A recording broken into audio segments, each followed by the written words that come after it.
Hello বন্ধুরা, welcome to our channel. আমরা জানি যে পিএসসি ফুড এসআই এক্সাম হয়েছিল মার্চ মাসে 2024 সালে এবং সেটার ওপর কেস হয়েছিল। আমরা সবাই প্রত্যেকের সাথে অবগত যে এক্সামটা দুর্নীতিগ্রস্ত হয়েছিল, বিভিন্ন জায়গা তার প্রমাণ পাওয়া গেছে এবং যারা দুর্নীতি করেছে তারা অ্যারেস্ট হয়েছে এবং যেহেতু অ্যারেস্ট হয়েছে সেই জন্য কেসও হয়েছে যথারীতি। এবার বোঝো, মার্চ মাস থেকে আমাদের কেস কোর্টে যায়, হাইকোর্টে যায় এবং সেই কেসের শুনানি ছিল বা রায় ছিল 5 অক্টোবর, মানে গতকাল। এবার গতকালে কোর্টে কি হয়েছিল, কেসটার কি বৃত্তান্ত আছে, সমস্ত কিছু আজকে আমি তোমাদের সামনে তুলে ধরবো এক এক করে। এবং ফুড এসআই ক্যান্ডিডেট যারা আছো তাদের রেজাল্টই বা কবে পাবলিশ হতে পারে, বা এই ফুড এসআই এক্সামের ভবিষ্যৎই বা কি আছে, যাদের ভালো এক্সাম হয়েছে বা যাদের মোটামুটি এক্সাম হয়েছে, যারা এক্সামটা নিয়ে যে মানে কি বলবো আশাকৃত যে এক্সামটা ভালো হয়েছে, আমার কিছু একটা এখান থেকে হবে, তাদের জন্য খুব গুরুত্বপূর্ণ আজকের এই ইনফরমেশনগুলো। দেখো, প্রথমের দিকে আমি তোমাদের বলছি যে এই যে ফুড এসআই এক্সামটা হয়েছিল এটা আমরা জানি সবাই যে মার্চ মাসে হয়েছিল, এবং সেই কেসটা যথারীতি কোর্টে যায়। হাইকোর্টে এই কেসের রায়ের ডেট ছিল, কবে ছিল দেখো, পুরো ইনফরমেশন আমি তোমাদের দিচ্ছি। এই দুটো স্ক্রিনশট আমি তোমাদের এখানে প্রোভাইড করেছি, পুরো ভিডিওটা প্রোভাইড করিনি। তোমরা সবাই জানো যে আমাদের কলকাতা হাইকোর্ট যে আছে সেই হাইকোর্টের অফিসিয়াল পেজে যাবে, ইউটিউব চ্যানেলও আছে, আবার বলছি হাইকোর্টের ইউটিউব চ্যানেলও আছে, সেখানে গিয়ে কিন্তু তোমরা সমস্ত ভিডিও প্রোভাইড দেখতে পারবে। যারা ফলো করো তারা অনায়াসে ভিডিও পেয়ে যাবে। বারবার এই ভিডিও আমি তোমাদের প্রোভাইড করাচ্ছি না, জাস্ট দুটো স্ক্রিনশট দিয়ে বোঝাচ্ছি যে কি আছে। দেখো, শনিবার 5 অক্টোবর 2024, ঠিক আছে, অনারেবল জাস্টিস দেওয়া আছে আমাদের সুগতা ভট্টাচার্য, ঠিক আছে, সৌগত ভট্টাচার্য। তো তার আন্ডারে আমাদের এই কেসটা উঠেছিল এবং কেসটার ভিডিও জাস্ট আমরা যেটা দেখতে পাচ্ছি 1 থেকে 2 মিনিটের মধ্যে একটা ভিডিও প্রকাশ হয়। সেখানে কি বলা হয়েছে বোঝো ভালো করে। সেখানে কেসটার জাস্ট উঠে এসছে এবং অনারেবল বিচারপতি যে আছে তিনি সেটার সম্বন্ধে পুরো ইনফরমেশন চেয়েছেন যে কি বৃত্তান্ত কি আছে। তো যেহেতু সময় কম ছিল, এটার পুরো ইনফরমেশন কিন্তু কোনো দিক থেকে প্রপারলি ওই সময়ের মধ্যে দেওয়া হয়নি। তো তারপর বিচারপতি যেটা বললেন যে আমাদের কেসটা মানে আগামীকাল, আজকে রবিবার, আগামী সোমবার, শনিবার আমাদের রবিবার যেহেতু বন্ধ থাকে, সোমবার দিন সেটা হচ্ছে যেটা আমাদের 7 অক্টোবর এটার আবার মানে কি বলবো রিশিডিউল করা হয়েছে এই কেসটাকে। 7 অক্টোবর রিশিডিউল করা হয়েছে। এবার তুমি বোঝো যে যেহেতু 7 অক্টোবর এটা রিশিডিউল করা হয়েছে, তাহলে সেই দিনই কি এটার একটা সুরাহা পাবো, সেই দিনই কি এটা রেজাল্ট আমরা পাবো? না। প্রথমে বলে দিচ্ছি জাস্ট কোর্টে কেসটা উঠেছে।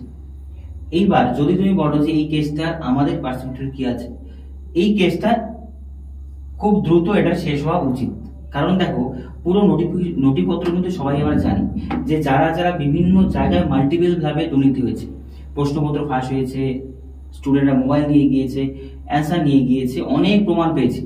তো এটা মানে কেসটাকে খুব মানে লম্বা টেনে নেওয়া যাওয়ার আমার মনে হয় না খুব মানে প্রয়োজন আছে।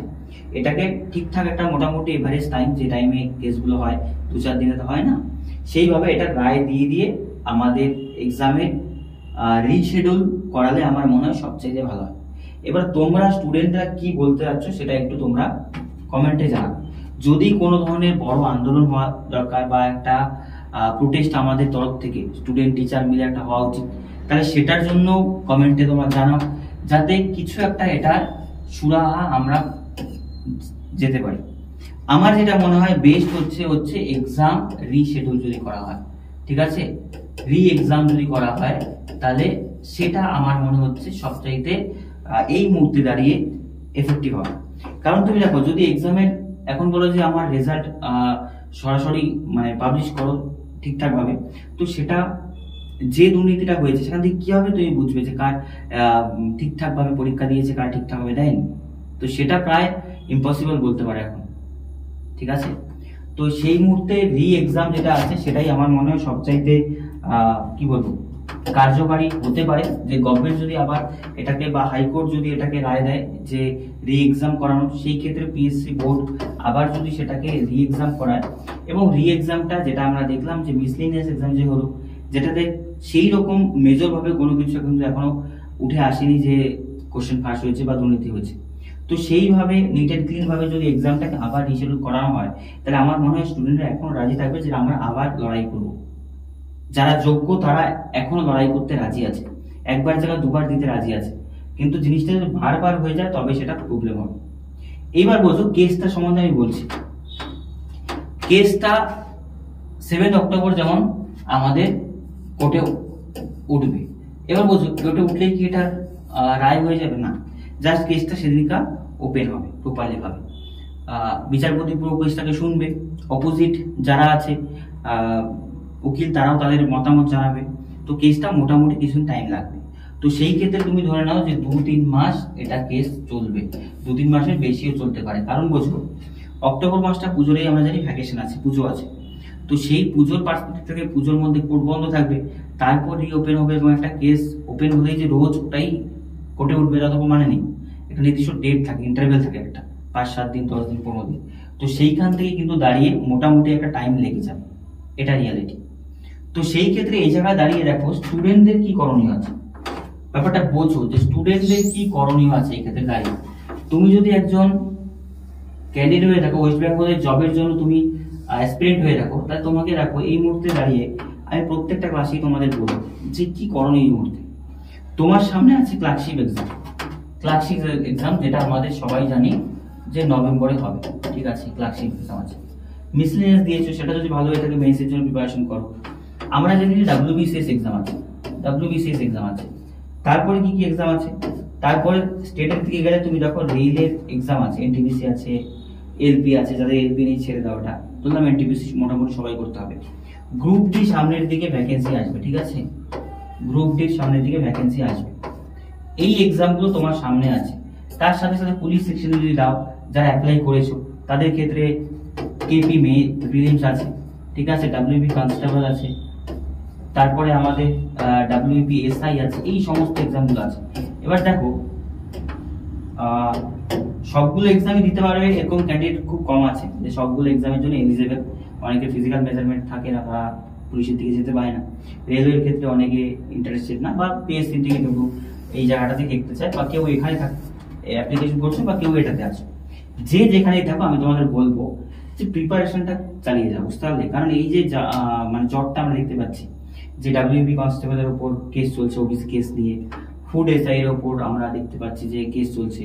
তো সেই ক্ষেত্রে এগুলো চলতে থাকবে, কোনো একদিন এগুলোর নোটিফিকেশনও পুরোপুরি দিয়ে দেবে, রেজাল্টও পুরোপুরি পাবলিশ হয়ে যাবে, বা এক্সামও হয়ে যাবে, সমস্ত কিছু কিন্তু পুরোপুরিভাবে সেটেল হয়ে যাবে।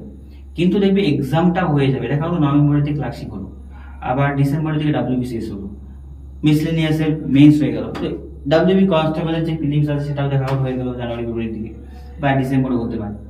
তো এক্সামগুলো কিন্তু হয়ে যাবে, এক্সামগুলো থেমে থাকবে না।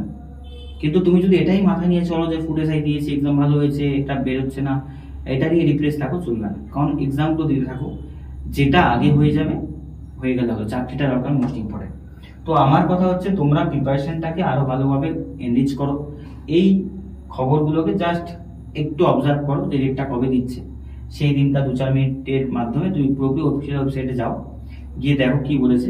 ভিডিও বেশি না দেখাই ভালো আমার যেটা মনে হয়, কারণ বিভিন্ন ইউটিউব চ্যানেল থেকে বিভিন্নভাবে জিনিসটাকে মানে ছড়ানো হচ্ছে, অ্যাকচুয়াল জিনিসটাকে বিভিন্নভাবে ডাইভার্ট করা হচ্ছে, তোমরা পেপারগুলো বোঝো। তো সেখান থেকে জাস্ট আমি বলবো যে অফিসিয়াল ওয়েবসাইটে যাও, গিয়ে জাস্ট খালি যেদিনটা যেটা শুনানি আছে একটু হালকাভাবে দেখে নাও। বা তোমার যদি মনে হয় যে 2-4টে চ্যানেল যারা অথেন্টিক ভাবে ইনফরমেশন দেয়, অনেক চ্যানেল আছে অথেন্টিক ইনফরমেশন দেয়, সবাই ভুলভাল ইনফরমেশন দেয় না। তো সেই অথেন্টিক চ্যানেলগুলোকে তুমি একটু দেখো, গিয়ে তাদের ভিডিওগুলো দেখে জাস্ট যা আছে সেটাকে দেখে তারপর তোমার মতো করে তুমি প্রিপারেশন এনরিচ করে যাও, এটাই বলবো। আর কিচ্ছু করার নেই। দেখো এক্সামগুলো আছে সামনে, অনেকগুলো এক্সাম আছে, তো এক্সামগুলোকে ফোকাস করো আর ধীরে ধীরে ধীরে ধীরে করে প্রিপারেশন এগিয়ে যাও। আর যদি আমাদের 7 অক্টোবর মানে আগামীকাল যদি কোনো ধরনের ইনফরমেশন আসে, মানে হাইকোর্ট থেকে যদি কোনো ধরনের রায় আসে এটার উপর, বা কোনো ধরনের আপডেট আসে, আমি তোমাদের প্রপারলি জানিয়ে দেবো। আর এটার পর যে ডেটটা আসবে, যদি এটাতে সেরকম কোনো ইনফরমেশন না আসে, আমি এটার উপর প্রপারলি ভিডিও তোমাদের করবো না। যদি তার পরের যে রায়টা আসবে সেখানে যদি প্রপারলি ইনফরমেশন দেওয়া থাকে, তাহলে আমি তোমাদের কিন্তু সেখান থেকে প্রপারলি ইনফরমেশন তোমাদের প্রপারলি ভিডিওর মাধ্যমে দিয়ে দেবো, জেনুইন ইনফরমেশন।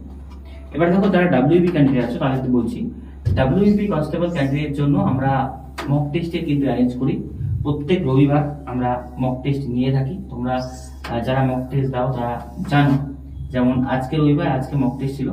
আজকে মক টেস্টটি কোন কারণবশত সকাল 9টার পর্যন্ত সেটা হয়ে যায় 11টার সময় যান্ত্রিক গোলযোগের জন্য। 11টা থেকে রাত 9টা পর্যন্ত লাইভ চলবে। কোথায় চলবে? আমাদের ওয়েবসাইট যে রয়েছে www.pachaipatshala.com, ঠিক আছে, সেটাতে গিয়ে তোমরা সেই মক টেস্টে অ্যাটেন্ড করতে পারবে।